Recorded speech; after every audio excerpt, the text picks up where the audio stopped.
Good morning दोस्तों, welcome to our Tiwari and family blogs में। तो दोस्तों आज हम सुबह सुबह आए हैं मार्केट सब्जी खरीदने, क्योंकि शाम को बनने वाला है लिट्टी चोखा। तो हम इसलिए आए हैं। अभी हम जा रहे हैं सब्जी लेके घर पे, और उसके कुछ देर बाद हम निकलने वाले हैं थोड़ा सा आराम करके गंगा आरती के लिए। चलिए दोस्तों, मिलते हैं गंगा आरती के लिए। तो दोस्तों हम लोग जा रहे हैं अभी आज गंगा आरती के लिए। तो बहुत ही एक्साइटेड है गंगा आरती के लिए, क्योंकि यहाँ की बनारस की गंगा आरती बहुत अच्छी होती है। देखिए हम लोग रेडी हो चुके हैं। मेरी बड़ी मम्मी नहीं जा रही क्योंकि इनको घर पे काम है, थोड़ा सा लिट्टी चोखा बनाना है उनको। लिट्टी चोखा बनाना है। बड़की में चलूँगा पैसे चलो खाने हैं ना।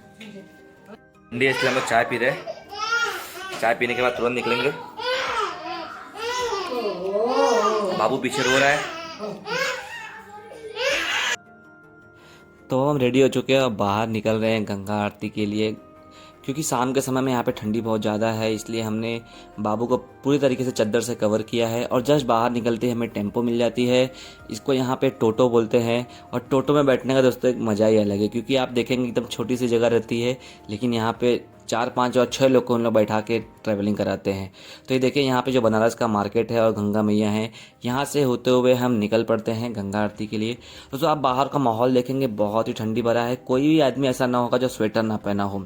अभी यहाँ पे जस्ट स्टार्टिंग का ही मौसम है, अगर आप देखेंगे ठंडी का, लेकिन ठंडी बहुत ही ज़्यादा है। और थोड़ा रास्ता तय करने के बाद ड्राइवर साहब हमें तिल भांडेश्वर मंदिर, भगवान शंकर जी का मंदिर है, उसके बारे में बताते हैं कि भगवान यहाँ पे साल में एक बार एक तिल के इतना बढ़ते हैं। तो हम बोले क्यों ना हम दर्शन कर लिया जाए। तो चलिए अब भगवान शंकर जी के मंदिर चलते हैं, जो कि बहुत ही सुंदर मंदिर है दोस्तों देखने में। देखिए यहाँ पे लिखा हुआ है बाबा श्री तिल भांडेश्वर महादेव मंदिर। हमें बिलीव नहीं होता कि हम भगवान शिव जी का दर्शन करने वाले हैं, जो कि साल में एक बार तिल के इतना बढ़ते। देखिए दोस्तों, ये बताया जाता है कि जो मूर्ति है बहुत ही छोटी मूर्ति थी, लेकिन प्राचीन समय से ये एक एक तिल के इतना हर साल बढ़ती है, इसीलिए इतने बड़े हो गए हैं। आप सब इनको प्रणाम कर लीजिए, और हम भी यहाँ से इनको प्रणाम करते हैं। बहुत ही सुंदर मूर्ति दिख रही है। जैसा कि आप नॉर्मली देखेंगे काशी विश्वनाथ मंदिर एक बहुत ही बड़ा मंदिर है, लेकिन जो वहाँ पे पिंड रखा गया आप देखेंगे छोटा सा पिंड है। भगवान शिव जी हैं दोस्तों, छोटे हों चाहे बड़े, हमें उनका दर्शन करने को मिल जाए ये बहुत सौभाग्य की बात है। लेकिन ये जो मंदिर है हमको दर्शन करने का अचानक से मौका मिला, इसके लिए हम ड्राइवर साहब को धन्यवाद बोलते हैं। और दर्शन करने के बाद मैं पूरी फैमिली के साथ निकल पड़ता हूँ गंगा आरती के लिए, जो कि हमारा आज का मेन उद्देश्य था। तो इस प्रकार हम भगवान शिव का दर्शन करके निकलते हैं। और टोटो में बैठते समय हम ड्राइवर से पूछ लेते हैं कि यहाँ से हमें कितना दूर समय लगेगा। तो ड्राइवर साहब हमें बताते हैं कि 15-20 मिनट में हम काशी विश्वनाथ मंदिर पहुँच जाएंगे, और वहाँ से थोड़ी दूर के बाद गंगा आरती के दर्शन करने का हमको मौका मिलेगा। देखिए दोस्तों, मेरी भाभी हैं और इनके 2 बच्चे भी आपको यहाँ पे दिख रहे होंगे। जैसे हम थोड़ी दूर जाते हैं और उसके बाद वहाँ पे पुलिस का बैरिकेड लगा होता है, हम वहाँ उतरते हैं और हमारे भाभी को पैर में चोट लग जाती है। और पैर में इतनी चोट लग जाती है कि मैं तुरंत मूव लेके आता हूँ और उस पर स्प्रे मारता हूँ। लेकिन दोस्तों भाभी को थोड़ा भी रिलीफ नहीं होता है। थोड़ा देर हम वहाँ पे बैठते हैं, उनको नींबू पानी भी देते हैं, थोड़ा उनको चक्कर भी आने लगता है पैर की मोच की वजह से, लेकिन दोस्तों उनको कुछ भी रिलीफ नहीं होता है। तो हमने थोड़ा सा प्लान में चेंजेस किया। तो हमने क्या किया कि भाभी जी के लिए हमने व्हील चेयर का अरेंजमेंट किया। जी हाँ दोस्तों, काशी विश्वनाथ मंदिर के बाहर अगर ऐसी कोई घटना घट जाती है तो व्हील चेयर की व्यवस्था की गई है। तो हम भाभी को व्हील चेयर पे ले लेते हैं, और वो थोड़ा भी नहीं चल पा रही थी, इसलिए हमने व्हील चेयर की सहायता लिया है। भगवान करिए ऐसा दिन आपको ना देखना पड़े। लेकिन दोस्तों क्या करें, आज हमें गंगा आरती का दर्शन करना ही था, इसलिए हमने भाभी को सोचा कि चलो आज दर्शन कराएंगे ही और गंगा आरती का सुनने का मौका लेंगे।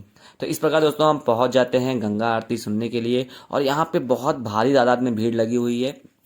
ये जो आप गली देख रहे हैं, ये काशी विश्वनाथ मंदिर जाने के लिए सेम टू सेम गली है। और ये देखिए दोस्तों, कितना सुंदर नज़ारा आपको देखने को मिल रहा है।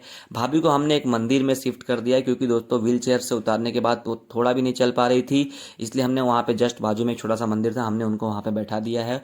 और ये देखिए हम यहाँ पे सीढ़ियों के पास चंदन लगाते हुए आपको दिख रहे होंगे। गंगा आरती करने आप आ रहे हैं तो यहाँ पे कम से कम आप लोग को 20 से 25 लोग आपको चंदन लगाने के लिए पूछेंगे, इसलिए मैं आपसे सजेस्ट करूंगा कि आप पहले ही चंदन लगा ले। जो भी आपको पहले मिले आप उनको थोड़ा सा दान दक्षिणा दे के आप चंदन लगवा ले। मैं जैसे ही पहुंचता हूँ, मेरी वाइफ, मैं और इनके द्वारा हम चंदन लगा लेते हैं। बहुत अच्छा चंदन लगाती हैं ये।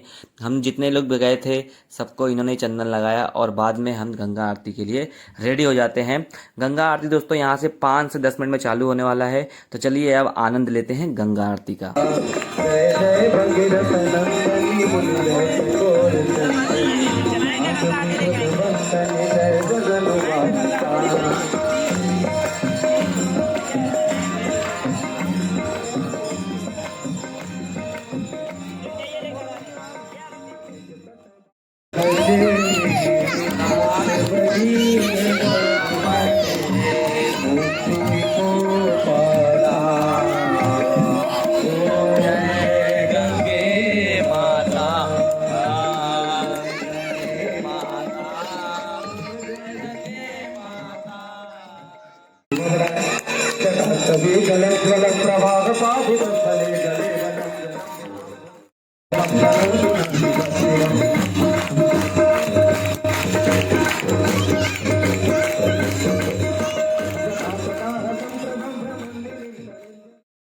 तो इस प्रकार एक सुंदर गंगा आरती का दर्शन करने का हमको मौका मिल गया।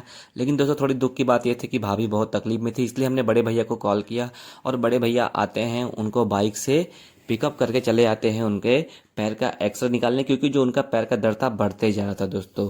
तो यहाँ पे थोड़ा पुलिस का बैरिकेड था, क्योंकि आज गंगा आरती में बहुत भीड़ थी, इसलिए हमें थोड़ा चल के जाना पड़ रहा है। टोटो जो हमारी है थोड़ा दूर खड़ी है, हमने उनको ही रिजर्व कर लिया था जो आते वक्त हमें लेके आए थे। तो हमने यहाँ पे रास्ते में बनारस का पान खा लिया, जो कि बहुत ही फेमस पान था। हमने वहाँ पे पान खाने के बाद फिर थोड़ी देर ट्रैवलिंग करने के बाद हम पहुंच जाते हैं अपने घर के पास।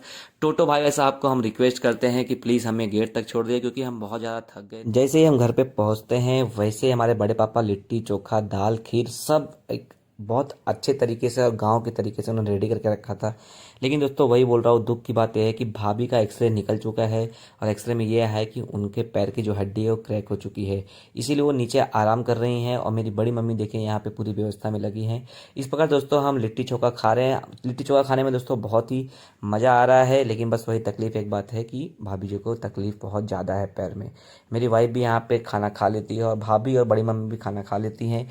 अब कल सुबह में बॉम्बे निकलना है, इसलिए हम फटाक से सो जाएंगे और कल आपको मिलेंगे नए ब्लॉग में, जहाँ से हम गाँव से बॉम्बे जाएंगे।